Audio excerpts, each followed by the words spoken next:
Like, comment, share and subscribe to Mufti Tariq Masood, famous scholar. حدیث میں ایک رکعت وتر نہیں ہے.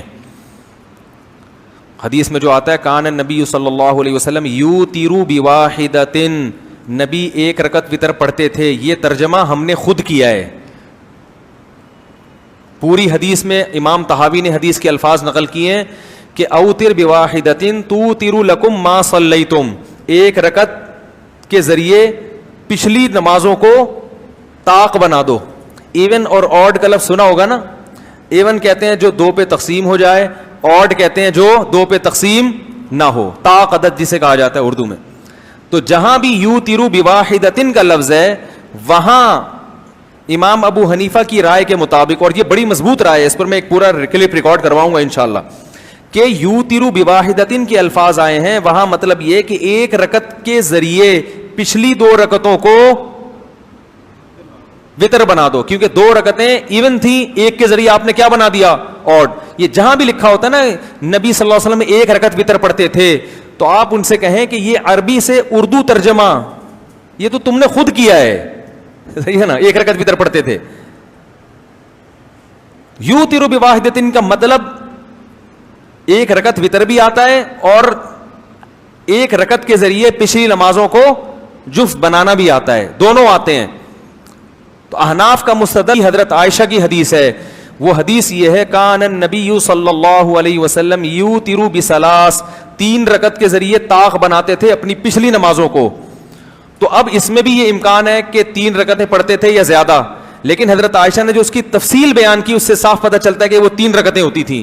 حضرت عائشہ نے فرمایا پہلی رکعت میں سبح اسم ربک الاعلی پڑھتے تھے، دوسری میں قل یا ایھا الکافرون، اور تیسری میں قل هو اللہ. اور فرمایا بسلام، ایک سلام کے ساتھ، یعنی درمیان میں سلام بولو بھائی نہیں. اور حضرت عائشہ جتنا نبی کی نماز کو جانتی تھی اتنا کوئی اور نہیں جانتا تھا. رہا یہ مسئلہ کہ بتسلیمتین کے الفاظ بھی آتے ہیں حدیث میں کہ دو سلاموں کے ساتھ. بھائی دو دفعہ سلام ہے نا، دو رکعت کے بعد بھی اور آخری رکعت کے بعد بھی. تو وہاں دو سلام، یہ جو التحیات ہے نا اس کو بھی سلام سے تعبیر کیا گیا ہے، کیونکہ اس میں ہم السلام علیک ایھا النبی پڑھتے ہیں. تو دو سلام کا مطلب وہاں دو قعدے. نہیں آ رہی بات؟ تو وتر کے بارے میں بہت ساری مختلف روایتیں ہیں جن میں بڑا تعارض ہے آپس میں. ان تمام روایتوں کو اگر آپ تطبیق دیں تو وہ تطبیق میں جتنا بہتر طریقہ امام ابو حنیفہ نے اختیار کیا ہے، ہماری رائے میں اس سے بہتر طریقہ کسی اور نے اختیار نہیں کیا. لیکن اگر آپ اس طریقے سے متفق نہیں ہے تو کوئی بات نہیں ہے، اختلافی مسئلہ ہے. لیکن آپ اس طرح سے اپنا کلپ ریکارڈ کروائیں کہ لوگ حنفیوں کو بے وقوف سمجھنا شروع کر دیں، اور وہ یہ سمجھیں لوگ کہ ان بیچاروں کو تو بخاری کی یہ جو ایک رکعت والی حدیث ہے اس کا بھی نہیں پتا. تو یہ آپ کی بے وقوفی ہے، آپ کی جہالت ہے کہ آپ اتنے بڑے جاہل ہیں کہ آپ کو اپنی جہالت کا علم بھی نہیں ہے. ایک ہوتا ہے جاہل، ایک ہوتا ہے جہل مرکب. جہل مرکب اس جاہل کو کہتے ہیں جس کو یہی نہ پتا ہو کہ میں جاہل ہوں. تو آپ کو تمام ائمہ کے استدلال معلوم ہونے چاہیے کہ کس نے کس طریقے سے استدلال کیا، اس کے بعد آپ تبصرہ کریں کسی کے اوپر. بہت مشکل ہے سمجھانا. اس کے بعد آپ تبصرہ کریں کسی کے اوپر. تو ہاں بعض صحابہ سے ثابت ہے، تو ایسے تو ہمارا عمل بھی بعض صحابہ سے ثابت ہے. تو صحابہ میں مسئلہ اختلافی تھا. تو لوگ جو ہے نا مجتہدین سے بدگمان کرتے ہیں، ایک طرف کی روایت پیش کرتے ہیں، اور عوام تو اتنی جاہل ہے کہ اس کو یہ بھی نہیں پتا ہوتا کہ یہ ترجمہ بھی صحیح کر رہا ہے کہ نہیں. اور پھر ایسی عوام اپنے آپ کو کیا کہتے ہیں؟ محقق ہیں، ہم کسی کی تقلید نہیں کرتے. یہ محقق ہے جس کو کم بخت کو یہ بھی نہیں پتا کہ یہ ترجمہ جو کر رہا ہے یہ بنتا بھی ہے کہ نہیں بنتا. ایک دفعہ ایک یورپ سے امریکہ سے ایک صاحب آئے، خون پینا شروع کر دیا میرا، اور وہی کہ وتر تو ایک رکعت ہے، ایک رکعت ہے، ایک رکعت ہے، رٹا لگایا انہوں نے. میں نے کہا تو ٹھیک ہے ایک رکعت آپ کا اگر اطمینان ہے تو آپ ایک رکعت پڑھیں، ہم تو حرمین میں بھی ایک رکعت پڑھتے ہیں، تو اختلافی مسئلہ ہے. اس نے کہا پھر آپ کیوں تین پڑھتے ہیں؟ میں نے کہا ہماری رائے یہ ہے کہ تین پڑھنی چاہیے، اس میں احتیاط، کیونکہ تین جس طرح سے ہم پڑھتے ہیں اس طرح سب کے نزدیک وتر ہو جاتا ہے. امام شافعی کے یہاں بھی ہو جائے گا، امام احمد کے یہاں بھی. یہ والا جو طریقہ حناف نے اختیار کیا یہ بے غبار ہے، اس میں سب کے نزدیک وتر کی نماز ادا ہو جائے گی.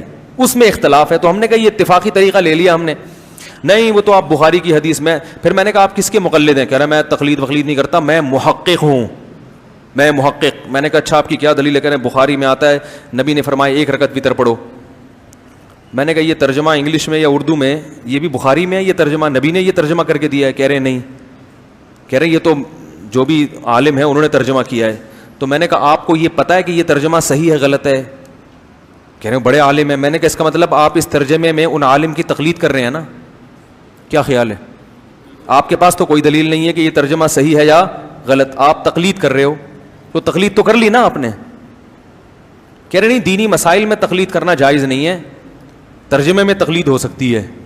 میں نے کہا ترجمے کی بیس پہ ہی تو آگے وہ مسئلہ کی بنیاد ہے, بیس میں تقلید کر لی جو اس سے بڑی تقلید ہے بھائی آپ کی تو بنیادوں میں تقلید گھسی ہوئی ہے. میں نے کہا تو میں نے کہا بھائی فنٹر گیری اچھا کام نہیں ہے. آپ یہ بولو کہ چونکہ امام شافعی بہت بڑے مجتہد تھے تو ان کی تحقیق یہ ہے, تو میں جاہل آدمی میں ان کی تحقیق کو فالو کر رہا ہوں, آپ اگر کسی اور کی تحقیق کو فالو کرتے ہو مولوی صاحب تو ہمیں بھی قبول. ایسے کرو گے تو میں نے کہا امت میں جوڑ بھی رہے گا اور امت تمیز سے زندگی بھی گزارے گی. یہ فنٹر گیری میں نے کہا آپ جیسوں پہ سوٹ نہیں کرتی. پھر میں نے ان کو کہا کہ جو اوتر بواحدتن ہے تو اوتر بواحدتن کا مطلب جفت کو کیا بنا دیتے, ایک کے ذریعے طاق بنا دو, ایون کو کیا بنا دو, آڈ بنا دو. کیونکہ حدیث میں آتا ہے ان اللہ وطر یحب الوطر, اللہ طاق ہے اور طاق عدد کو قبول کرتا ہے, پسند کرتا ہے. دیکھو مغرب کی نماز دن کی نمازوں کی انتہا پہ ہے, اس کو بھی وطر بنایا گیا, اور یہ جو وطر کی نماز ہے یہ رات کی نمازوں کی انتہا پر ہے, لہذا اس کو بھی کیا بنایا گیا, طاق بنایا گیا ہے, تاکہ اینڈ کس پر ہو, طاق عدد پر اختتام ہو. سبحانک اللہم و بحمدک نشہد ان لا الہ الا انت نستغفرک ونتوب.